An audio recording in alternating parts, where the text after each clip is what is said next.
চট্টগ্রামের আনোয়ারায় নিখোঁজের ৮ দিন পর আবু সৈয়দ নামে এক বৃদ্ধের লাশ উদ্ধার করেছে পুলিশ।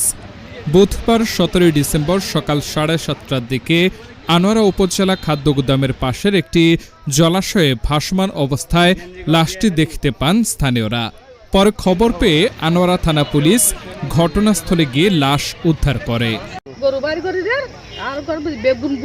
গুম যাত্রা আয় দেখি দূর মধ্যে গরু নবান্ধি আর গরু নুট দিয়ে ডাক আহা তো বাজি থ গুম যাত্রা হাতে কি সালে হা তাড়াতাড়ি আসুন হা তাড়াতাড়ি মানুষ গো আমি ঘরে খান দিয়ে দূর হতে আহা তো বাজে লেলে হতা উগল আশা হতে আর দেখা যাক তেন ঘরে হতে চাফা। নিহত আবু সৈয়দ আনোয়ারা উপজেলার ১০ নম্বর হাইলথর ইউনিয়নের পীরখাইন গ্রামের মালিকুজ্জামানের ছেলে। তিনি কেজি ভবন এলাকায় একটি ভাড়া বাসায় বসবাস করতেন।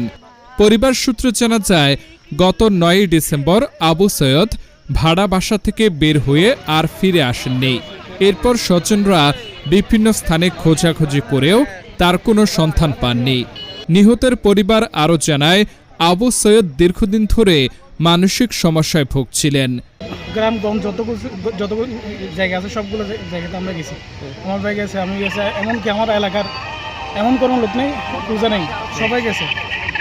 এরপর আমার মনে মনে যে সন্দেহ ছিল, আল্লাহ তাআলার হুকুম ওটাই হয়ে গেছে। আর সবগুলো আমার বাবার সেম, আমি দাঁড়িয়েও আমার বাবার যেরকম আমিও আমারও ওরকম অসুস্থ ছিল। দীর্ঘদিন প্রায় 2 বছর ছিল অসুস্থ। 6 মাস ধরে স্ট্রোক করছিল। স্ট্রোক করার পর থেকে এই 2 মাস ধরে একদম শেষ হারা হয়ে গেছে। আনোয়ারা থানার officer in charge OC Junayed Chowdhury জানান, খবর পেয়ে পুলিশ ঘটনাস্থলে গিয়ে লাশ উদ্ধার করেছে।